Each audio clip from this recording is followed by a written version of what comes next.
So welcome students again. Today we are going to complete the next part of this chapter, excretory system. Okay.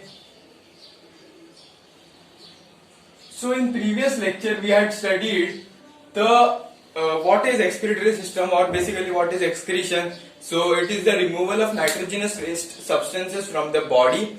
Okay. It can be in various forms like sweat, urine, etc. So later on we studied about the nephron, that is the structural and functional unit of kidney. Okay. The nephron had various parts like Bowman's capsule. In Bowman's capsule, glomerulus was present, afferent, efferent arteriole at above and downside were present, then PCT, loop of Henle, DCT, and so on and so on. So moving further, we are going to see, I had just given a preview of what we are going to study. So three main steps in urine formation. Urine formation. So first step that we are going to see is what we call it as ultrafiltration. Ultrafiltration, name suggests, means filtration at a very high rate. Okay, so ultrafiltration takes place in which part of the Bowman's capsule? Which part of the nephron? Okay, so it is Bowman's capsule. So you can see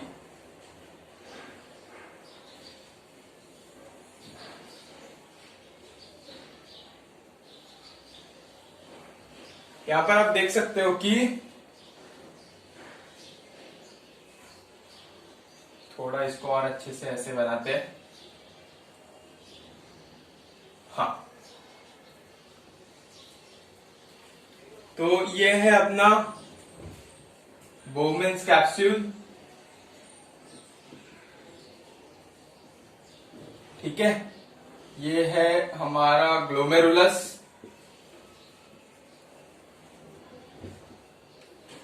ये जो मोटा वाला दिख रहा है, the thicker one, it is called as afferent arteriole. याद रखना, the thicker one जो मोटा है वो एफरेंट है. ठीक है, और जो पतला वाला है वो इफरेंट है.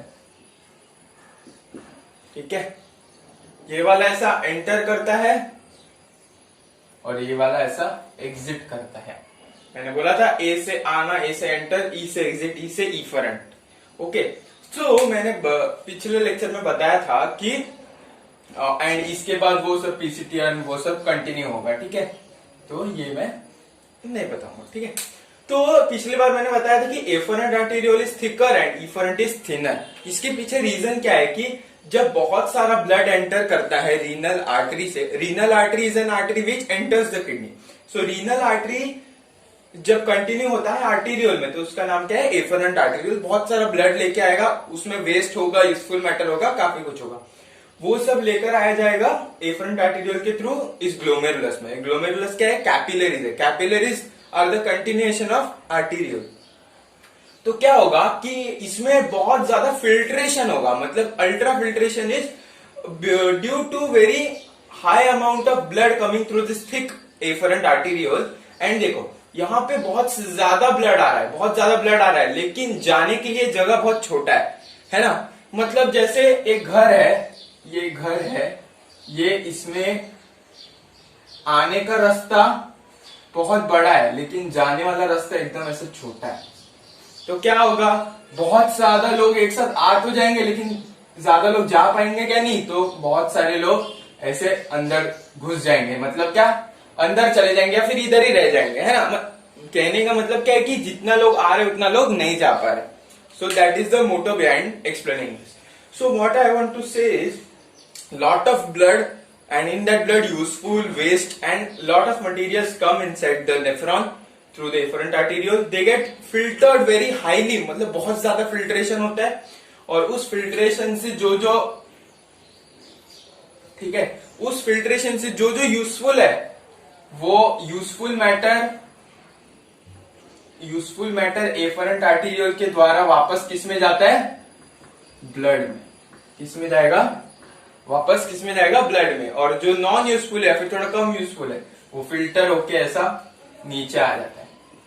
ठीक है, और ये जो फिल्टर होके नीचे आया है इसको हम लोग बोलते हैं ग्लोमेरुलर फिल्ट्रेट, ग्लोमेरुलर फिल्ट्रेट। ठीक है, मतलब जो फिल्टर होके आ चुका है ना। मतलब क्या है कि जो यूजफुल था वो तो रह गया, जो नॉन यूजफुल था वो फिल्टर होके नीचे आया, मतलब अभी और इसको फिल्टर करना पड़ेगा हम लोगों को, है ना। तो इसको हम लोग क्या बोलते हैं, ग्लोमेरुलर फिल्ट्रेट, मतलब ऐसा फिल्ट्रेट जिसको ग्लोमेरुलस ने फिल्टर किया हुआ है, फिल्टर करके आगे भेजा है और जिसको और आगे फिल्टर करने की जरूरत है।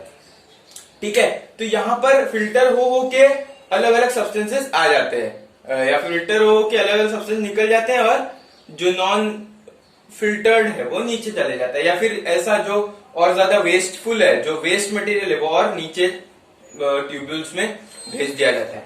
लेकिन कौन कौन से ऐसे मटेरियल्स है जो ग्लोमेरुलर फिल्ट्रेट में नहीं आते, मतलब यहां से नीचे नहीं आते, तो वो है प्रोटीन्स। ठीक है, वो है प्रोटीन्स। क्यों? क्योंकि यहां पर है ना कुछ ऐसे पोर्स होते हैं।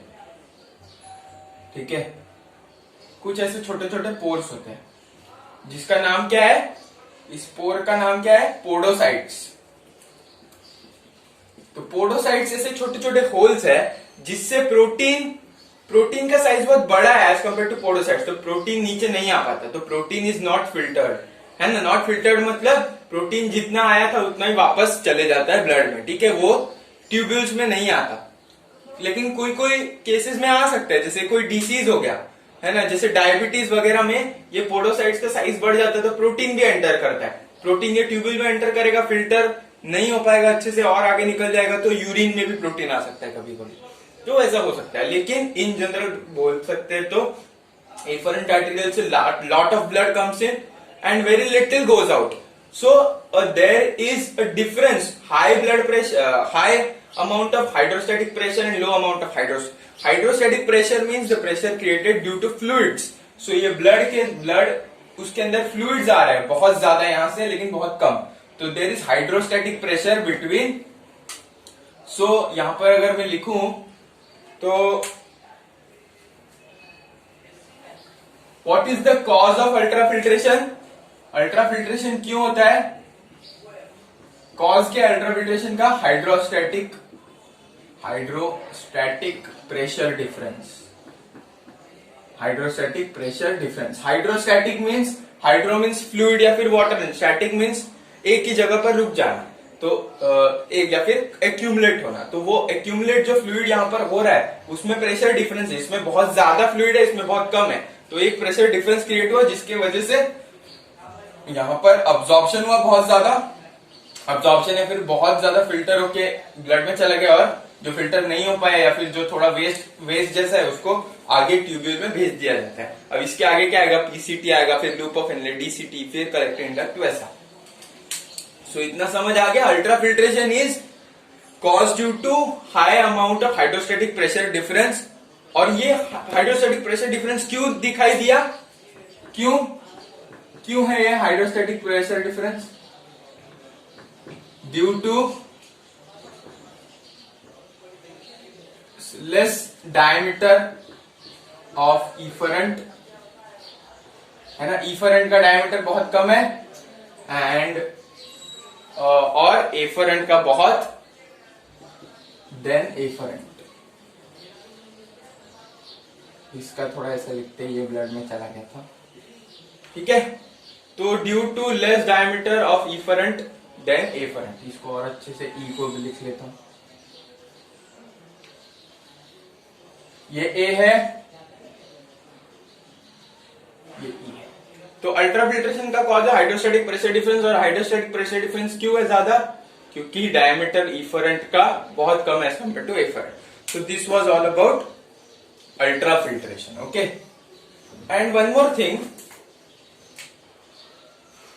यहां पर इसको मैं स्टार मार्क कर देता हूं, Bowman's capsule, sorry,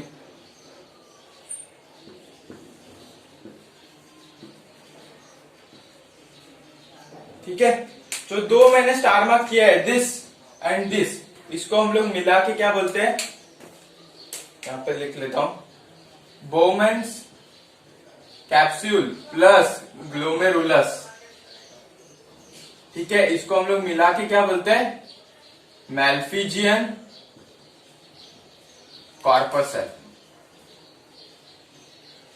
Malpighian corpuscle, बोमेंस capsule और ग्लोमेरुलस, ये बोमेंस कैप्सूल और ग्लोमेरुलस को मिला के बोलते हैं मैल्फिजियन कॉर्पसल। तो this was all about ultra filtration. Okay, now moving further, अब हम लोग नेक्स्ट पार्ट देखेंगे जिसका नाम है सिलेक्टिव रीअब्सॉर्प्शन।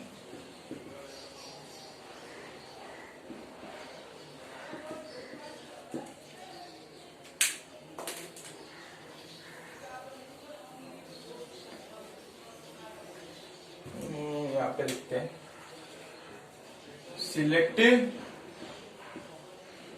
रीअब्सॉर्प्शन। तो देखो, ठीक है, बोमेंस या फिर मैं लिखता हूं यहाँ पर मैल्फिजियन बॉडी या फिर मैल्फिजियन कॉर्पसल, उसके अंदर अल्ट्रा फिल्ट्रेशन हुआ। अल्ट्रा फिल्ट्रेशन होके जो ग्लोमेरुलर फिल्ट्रेट है वो कहां पहुंच गया, पीसीटी में। PCT means proximal convoluted tubule. PCT में भी अभी जो ग्लोमेरुलर फिल्ट्रेट है उसमें ग्लूकोज, सोडियम, यहां पे मैं लिखता हूं क्या गया, ये क्या है, glomerular filtrate. Glomerular filtrate again I am telling is ऐसा फ्लूइड जो कि अल्ट्रा फिल्ट्रेशन के बाद बना हुआ है। ओके, उसमें और भी ज्यादा वेस्ट मटेरियल हो सकता है या फिर और भी ज्यादा यूजफुल मटेरियल हो सकता है जिसको हम लोग को वापस अब्सॉर्ब करवाना है। अभी यूजफुल मटेरियल को यूरिन में हम जाने देंगे क्या, नहीं। तो ग्लोमेरुलर फिल्ट्रेट जो है वो पीसीटी में गया, इसमें से और ज्यादा रीअब्सॉर्प्शन हुआ, और ज्यादा रीअब्सॉर्प्शन हुआ, ठीक है, ठीक है, और ज्यादा रीअब्सॉर्प्शन होते रहता है। तो रीअब्सॉर्प्शन हो के क्या बनता है, आगे जो फ्लूइड जाएगा उसमें वेस्ट का अमाउंट ज्यादा होगा, यूजफुल का कम होगा थोड़ा, है ना, ऑब्वियस सी बात है। तो मैल्फिजियन से पीसीटी में जाएगा, पीसीटी में और ज्यादा रीअब्सॉर्प्शन होके ब्लड में यूजफुल मटेरियल्स जैसे reabsorption of glucose, sodium, water etcetera, तो इन सब चीजों का रीअब्सॉर्प्शन। क्योंकि यहां पर जो फ्लूइड आता है, पीसीटी के अंदर जो फ्लूइड आता है मैल्फिजियन कॉर्पसल से, वो काफी डाइल्यूट होता है। डाइल्यूट मीन्स इसमें वाटर काफी अमाउंट में होता है, तो वाटर भी ऑब्जॉर्ब हो जाता है, ग्लूकोज, सोडियम, ये सारा कुछ ऑब्जॉर्ब होता है। फिर उसके बाद कहां जाएगा, एलओएच में जाएगा, फिर वहां से डीसीटी में जाएगा, यहां से कलेक्टिंग डक्ट में जाएगा, ठीक है। तो यहां पर क्या होता है हम लोग देखेंगे, लेकिन पीसीटी और थोड़ा बहुत लूप ऑफ हिनले में बहुत ज्यादा क्या होता है, रीअब्सॉर्प्शन। इसको हम लोग बोलते हैं selective reabsorption. Now why it is called as selective. Selective इसलिए क्योंकि सारा कुछ, अभी यूरिया होता है, इसमें यूरिया भी है, ये डाइल्यूट फ्लूइड में यूरिया भी है, लेकिन यूरिया भी रीअब्सॉर्ब होगा क्या, नहीं, यूरिया रीअब्सॉर्ब नहीं होता है। क्यों, क्योंकि वो एक फॉर्म ऑफ वेस्ट मटेरियल है।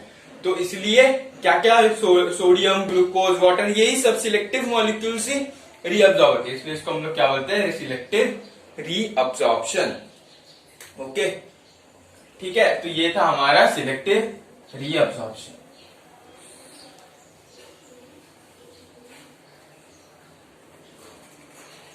Next is tubular secretion.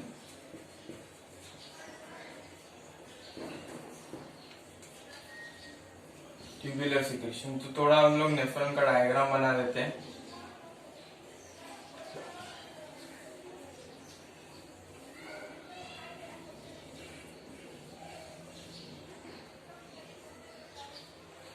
ठीक है, ये नेफ्रॉन का डायग्राम है। यहाँ पर ग्लोमेरुलस है, बोमेंस कैप्सूल, पीसीटी, ये डीसीटी, ये कलेक्टिंग डक्ट, ये लूप ऑफ हेनले, ये लूप ऑफ हेनले, ये असेंडिंग पार्ट है, सॉरी ये डिसेंडिंग पार्ट है, एंड ये इज असेंडिंग पार्ट, ये वाला।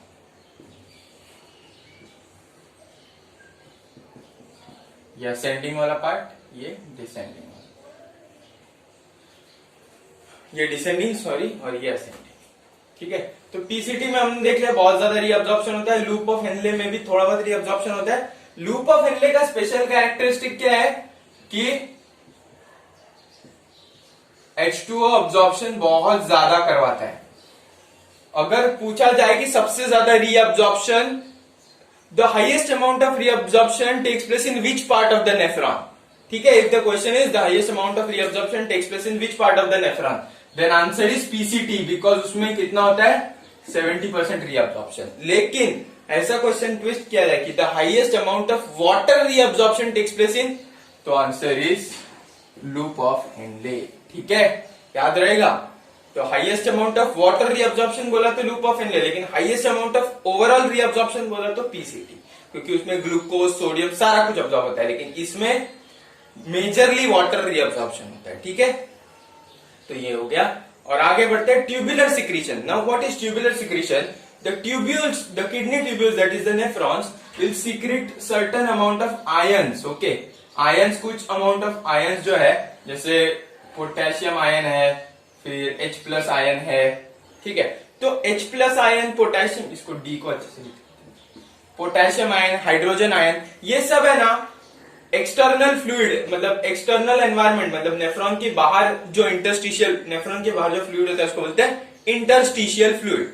तो वो फ्लूइड से पोटेशियम हाइड्रोजन आयंस को अंदर भेजा जाता है, ठीक है, थ्रू अलग अलग चैनल्स के थ्रू, और अंदर भेजा जाता है। और ये वाले पार्ट जो है वो वाटर रीअब्जॉर्प्शन वगैरह तो करते ही है, तो वाटर रीअब्जॉर्ब होके इंटरस्टिशियल फ्लूइड में चले जाता है। सी लूप ऑफ हेनले से वाटर रीअब्जॉर्ब होके, अब ये ऑब्वियस सी बात है,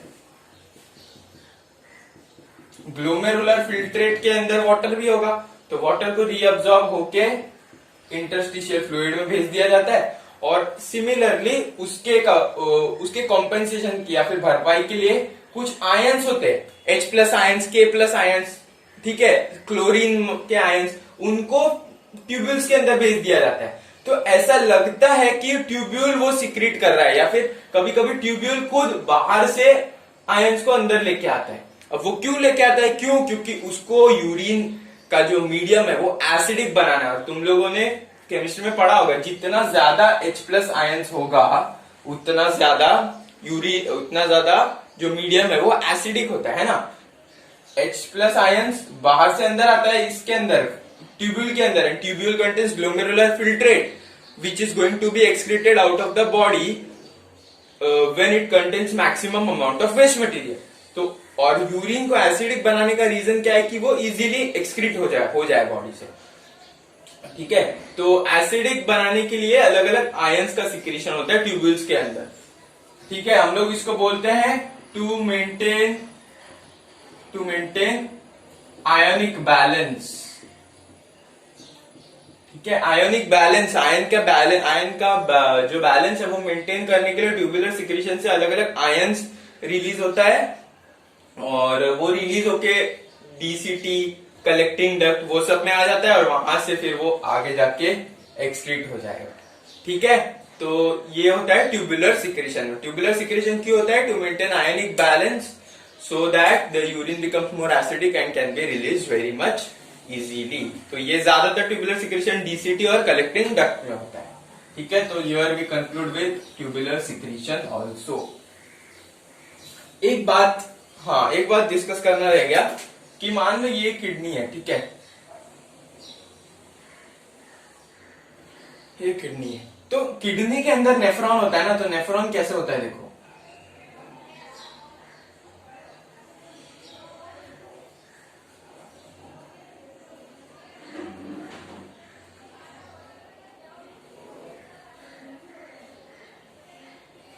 तो यहां पर मैं आपको क्या बताना चाह रहा हूं कि पिछले बार हमने देखा था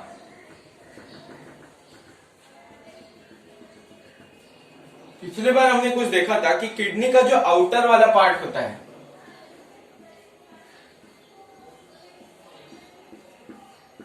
ठीक है, जिस पार्ट को मैंने शेड नहीं किया है, ठीक है, जिस पार्ट को मैंने ऐसे शेड नहीं किया है वो आउटर पार्ट है, उसको हम लोग क्या बोलते हैं? कॉर्टेक्स।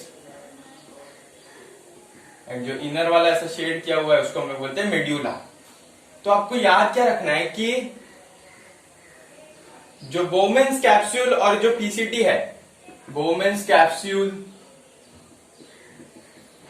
पीसीटी, ये सब जो है वो किस में प्रेजेंट होता है? कॉर्टेक्स के अंदर। और कॉर्टेक्स के अंदर प्रेजेंट होने की वजह से जब हम लोग किडनी का क्रॉस सेक्शन लेते हैं, क्रॉस सेक्शन लेके माइक्रोस्कोप के अंदर देखते हैं, तो जो कॉर्टेक्स वाला रीजन है ना, उसमें से डॉट डॉट डॉट डॉट नजर आता है। अब वो डॉट डॉट क्यों नजर आता है? क्योंकि बोमेन्स कैप्सूल और पीसीटी का जो नेफ्रॉन का स्ट्रक्चर है वो कॉर्टेक्स वाले रीजन में प्रेजेंट है, इसलिए वो डॉटेड अपीयरेंस, जो डॉटेड अपीयरेंस है माइक्रोस्कोप के अंदर, ठीक है। किडनी का क्रॉस सेक्शन लेके माइक्रोस्कोप के अंदर देखा जाए तो उसका जो, जैसे मान लो ऐसा दिखाई देगा कुछ,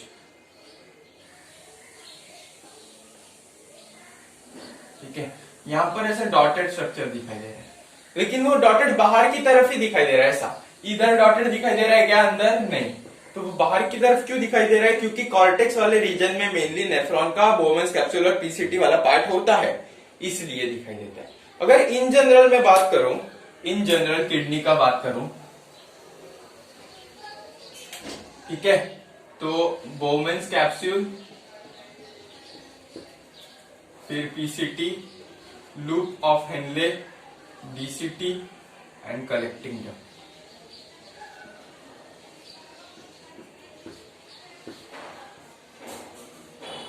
ये कहां पे होता है? ये कॉर्टेक्स में होता है, ये भी कॉर्टेक्स में होता है।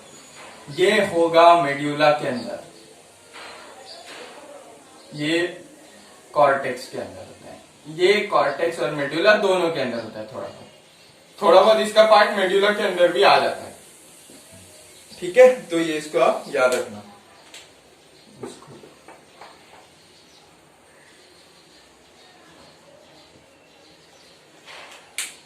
Loop of Henley is present in medulla, क्योंकि वो ऐसा डीप होके जाता है ना, इसलिए वो मेड्यूला के अंदर आता है। और एक और चीज यहां पर बता देते हैं कि बोमेन्स कैप्सूल से ग्लोमेरुलर फिल्ट्रेट, बोमेन्स कैप्सूल में क्या हुआ? रिवाइज कर लेते हैं। अल्ट्रा फिल्ट्रेशन, अल्ट्रा फिल्ट्रेशन होके जो ग्लोमेरुलर फिल्ट्रेट है वो कहां पे गया? पीसीटी के अंदर। पीसीटी के अंदर क्या हुआ? सिलेक्टिव रीअब्जॉर्प्शन, काफी ज्यादा रीअब्जॉर्प्शन हुआ। फिर नेक्स्ट कहां पे गया? लूप ऑफ हेनले में। लूप ऑफ हेनले में भी वाटर का बहुत ज्यादा रीअब्जॉर्प्शन हो गया, ठीक है। फिर नेक्स्ट क्या गया? डीसीटी में। डीसीटी के बाद कहां गया? Collecting duct. तो डीसीटी और डीसीटी में भी थोड़ा बहुत रीअब्जॉर्प्शन हो जाता है। जो डीसीटी के बाद जो वेस्ट मटेरियल बचता है उसको कहां भेज दिया जाता है? कलेक्टिंग डक्ट में। और कलेक्टिंग डक्ट ये सारा जो वेस्ट यूरिन, अभी कलेक्टिंग डक्ट में जो फ्लूइड आता है, glomerular filtrate that comes into the collecting duct is called as urine, okay, उसको यूरिन बोल दिया जाता है। और ये कलेक्टिंग डक्ट से उसको कहां भेज दिया जाता है? रीनल पेल्विस के अंदर। अब रीनल पेल्विस आप भूल गए होंगे, है ना, इतना याद रख लो। बोमेन्स कैप्सूल से पीसीटी, फिर loop of Henley, DCT, collecting duct, और फिर जो कलेक्टिंग डक्ट के अंदर फ्लूइड उसको नाम दिया urine, and that will move into renal pelvis. अब रीनल पेल्विस कहां से आ गया देखते हैं। वापस स्ट्रक्चर बनाते हुए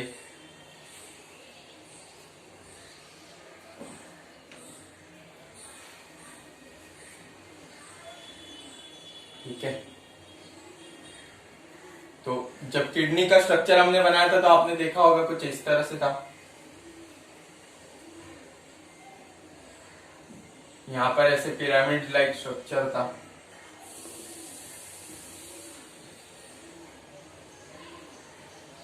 ठीक है। तो ये वाला जो पार्ट था, ये वाला, उसका नाम क्या था? पेल्विस, ठीक है, पेल्विस नाम था। तो देखो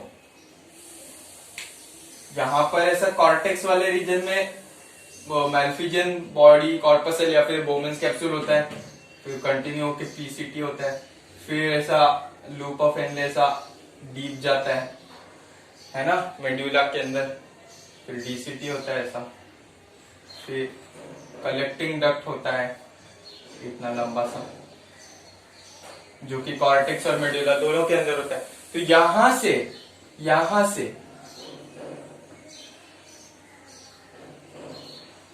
कलेक्टिंग डक्ट में जो फ्लूइड आता है, जो यूरिन आता है, उसको कहां भेज दिया जाता है?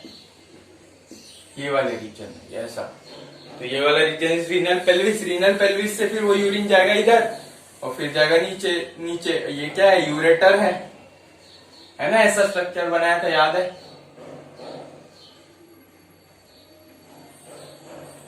ऐसा बनाया था कुछ, ये यूरेटर है, यूरेथ्रा है, तो ये पेल्विस से निकल के यूरेटर के अंदर जाता है। तो that is what is called as the urine from the collecting duct moves into pelvis and then to ureter, ऐसा। So for this we conclude the 3 steps of the urine formation. Okay. So urine जो है वो फिर जाएगा ureter के अंदर, ureter से urethra, sorry urinary bladder, ऐसा लिखते हैं, यूरिनरी ब्लैडर में जाएगा, ब्लैडर से जाएगा यूरेथ्रा, और यूरेथ्रा से फिर it will be expelled out. Expelled out मतलब बाहर रिलीज होना। तो the release of urine from the body is called as micturition. इसको याद रखना, micturition is the expulsion of the urine from the body, उसको हम लोग क्या बोलते हैं, मिक्चुरेशन। ठीक है, तो ये चीज आपको ध्यान में रखना है। Now moving further, okay. तो कुछ प्रॉपर्टीज देख लेते हैं यूरिन का। Properties of urine,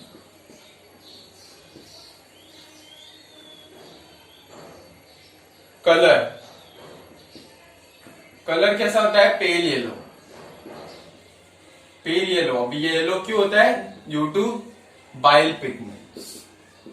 bile secrete होता है ना लीवर से, लीवर से फिर वो पैंक्रियास के थ्रू फिर वो स्मॉल इंटेस्टाइन फिर अलग अलग पार्ट में जाता है, तो बाइल पिगमेंट्स की वजह से कलर उसका पेल येलो होता है। पीएच, पीएच इज 5 to 8 है ना, 5 to 8 होता है। पीएच क्या होता है, पीएच आपने देखा होगा 0 to 14 होता है, उसमें 0 to 7 is acidic and 7 to 14 is basic. तो ज्यादातर यूरिन का जो नेचर है वो कैसा है, एसिडिक नेचर है ज्यादातर। फिर ओडर या फिर स्मेल, ठीक है, स्ट्रॉन्ग स्मेल होता है, स्ट्रॉन्ग एंड ऑब्नॉक्सियस बोलते हैं उसको, मतलब अनप्लेजेंट बोलते हैं। अब ऐसा क्यों होता है, देखो, जब यूरिन हमारे बॉडी से निकलता है बाहर, तो अपने यूरिन में होता है यूरिया, ठीक है, यूरिन हैज यूरिया। लेकिन यूरिया जब रिलीज होता है बॉडी से ऑन एनवायरमेंट, ऑन सराउंडिंग, ठीक है, यूरिया सराउंडिंग में जाता है, मतलब रिलीज होके, तो उस सराउंडिंग में जो यूरिया है, जो यूरिन से निकला है, उस पर एक्ट कौन करेगा, बैक्टीरिया। और उस यूरिया को, ये बैक्टीरिया जो है वो यूरिया को किस में कन्वर्ट करवाता है, अमोनिया में।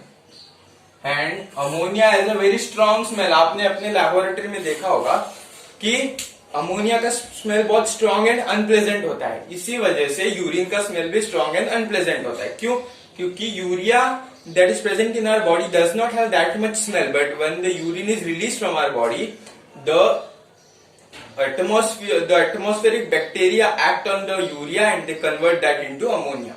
So the smell comes because of the ammonic property of the urine. Okay, तो ये था कुछ properties of urine.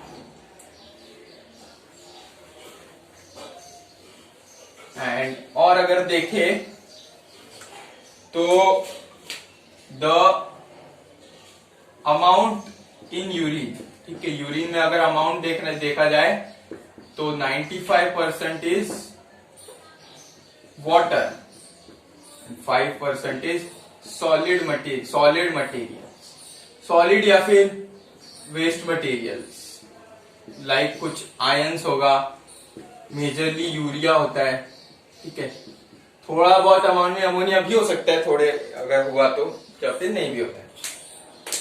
तो ये हो गया। एंड अगर डेली देखे, daily in normal humans, daily 1.9 to 2 liters of urine is produced. Urine is released बोल सकते हैं।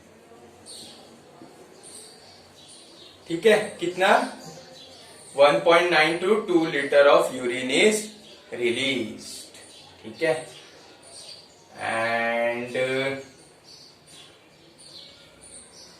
एक फैक्ट है ऐसा कि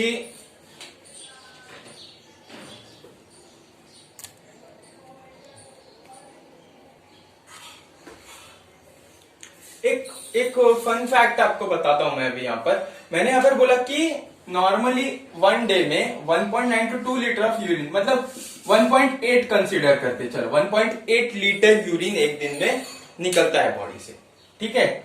अब यहाँ पर फन फैक्ट ऐसा है कि देखो, अपनी जो किडनी है वो फिल्टर कितना करती है पता है, 125 ml पर मिनट, इतना वो फ्लूइड फिल्टर करती है, filter,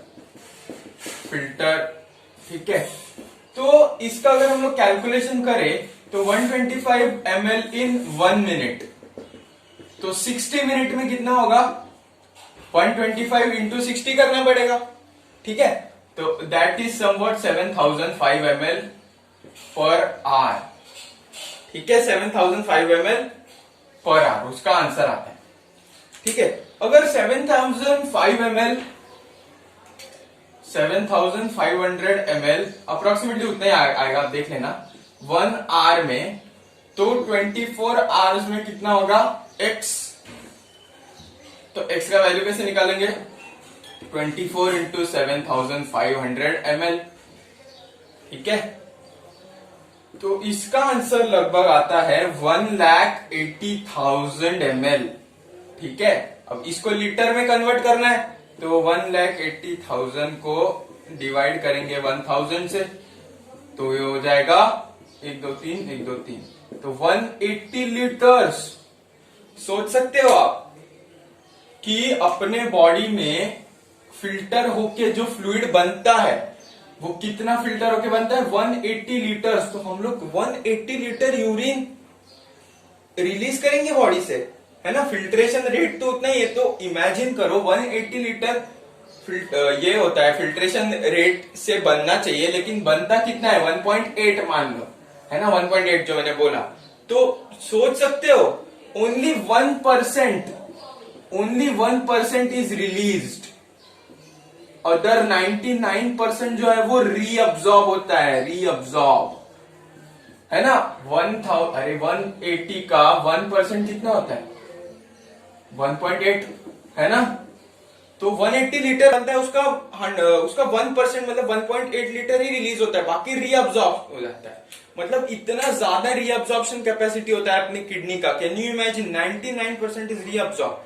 that is why the function of kidney is very very very much important. इसलिए इतना हाई रेट ऑफ रीअब्सॉर्प्शन होने के रीजन की वजह से the amount of oxygen required by kidney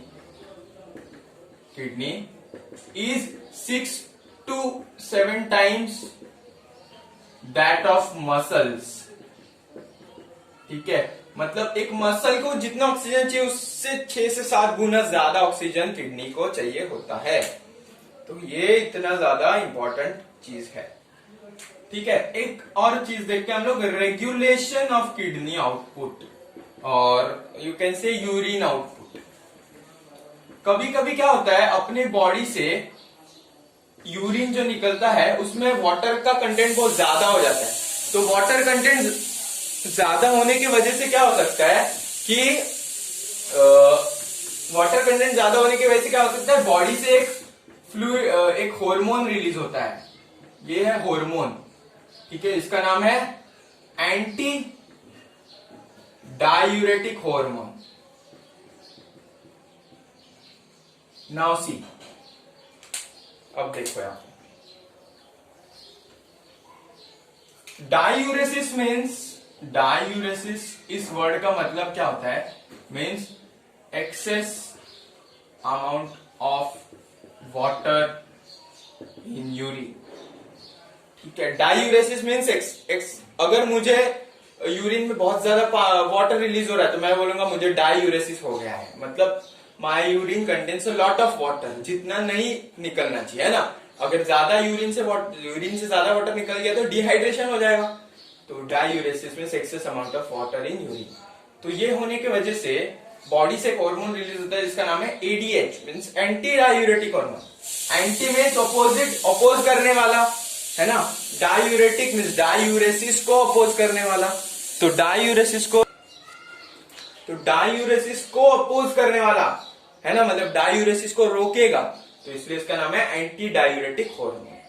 ठीक है, तो it will regulate the amount of water content in the urine. ठीक है, एक और टर्म होता है osmo regulation.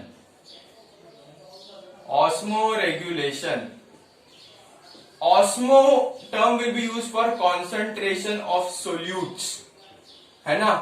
We had seen in the chapter of absorption, okay, osmosis, है ना, या फिर ऑस्मोटिक प्रेशर, ये सब देखा था। And osmosis, exhaust, osmo means concentration of solute के लिए यूज होता है। ठीक है, तो सोल्यूट, अभी osmoregulation means to maintain ionic concentration of glomerular filtrate बोल सकते हैं, मतलब जितना फिल्टर होके बनता है उसमें जो आयोनिक है, आयंस है, उसका कॉन्सेंट्रेशन मेंटेन करने को हम क्या बोलते हैं, osmo regulation, which is very very very much important. अगर आयन का कॉन्सेंट्रेशन मेंटेन नहीं रहा तो यूरिन कभी ज्यादा बन सकता है, कभी कम बन सकता है, कभी कम एसिडिक, कभी ज्यादा एसिडिक, और इसके वजह से बहुत प्रॉब्लम्स क्रिएट हो सकता है। क्योंकि homeostasis means the normal pH वगैरह जो है वो आयंस की वजह से बनता है, और पीएच अगर थोड़ा भी ऊपर नीचे हो गया अपने ब्लड का तो इंसान का डेथ भी हो सकता है। तो osmoregulation means to maintain ionic concentration which will regulate the homeostasis of the body. Homeostasis means to maintain the constant steady state, okay, तो वो अलग बात हो गया। तो याद रखना, osmoregulation means to maintain ionic concentration constant, ठीक है, या फिर मेंटेनेंस।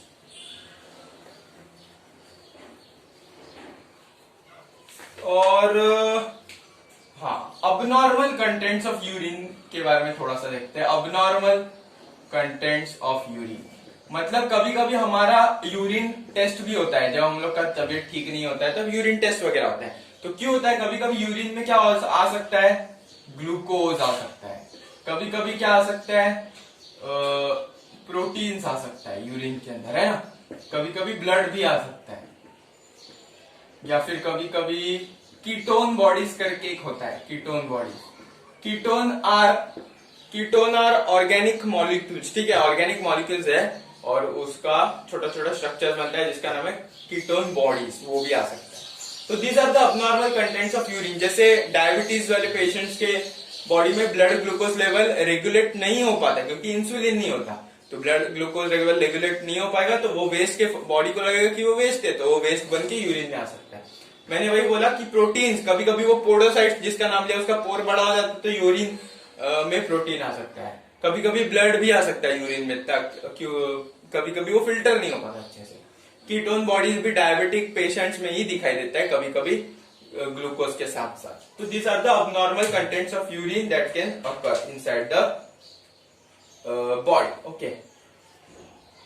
मूविंग फर्दर, एक होता है artificial kidney, the last and the applied part, okay.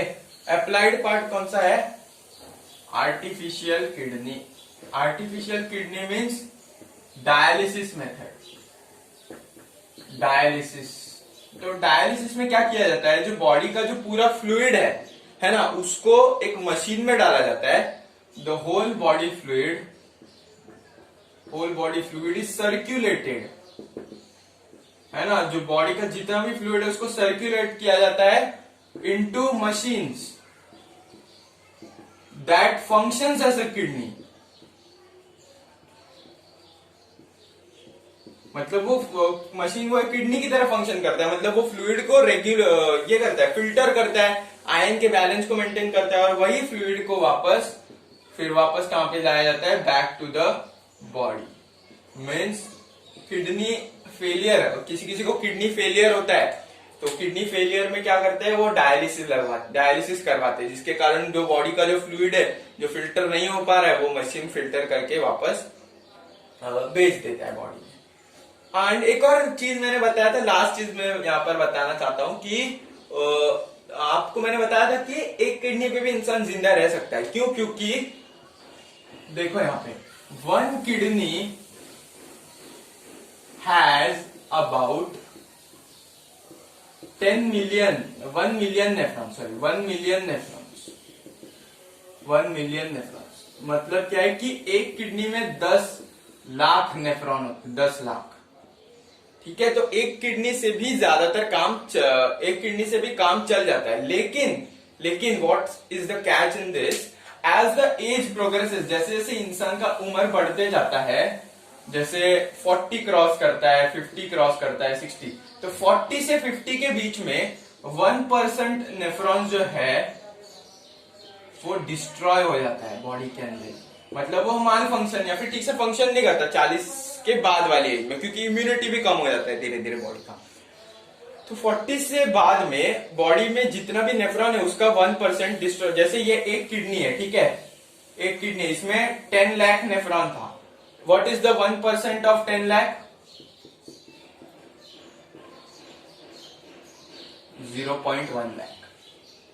ठीक है, तो 0.1 लाख मतलब 10 लाख माइनस 0.1 लाख कुछ तो होगा, तो उतना ही बचेगा नेफ्रॉन। फिर और 10 साल बाद और कम होगा, और 10 साल बाद और कम होगा। तो इस वजह से कभी कभी एक किडनी वाले लोगों को नुकसान ज्यादा होता है। क्यों? They are properly functioning, the body is properly functioning, but due to destruction of more and more nephrons as the age progresses, the function और the capacity of the kidney keeps on decreasing and various kinds of problems can arise because of that. Okay, so talking about this, let's conclude the chapter. खत्म कर दिया हमने chapter, बहुत ही important chapter है, ठीक है। You need to learn about this and hopefully आपको समझ आ गया होगा। You can prepare the notes while watching this and read this chapter from the textbook. It will be very very very useful for you. ठीक है, thank you.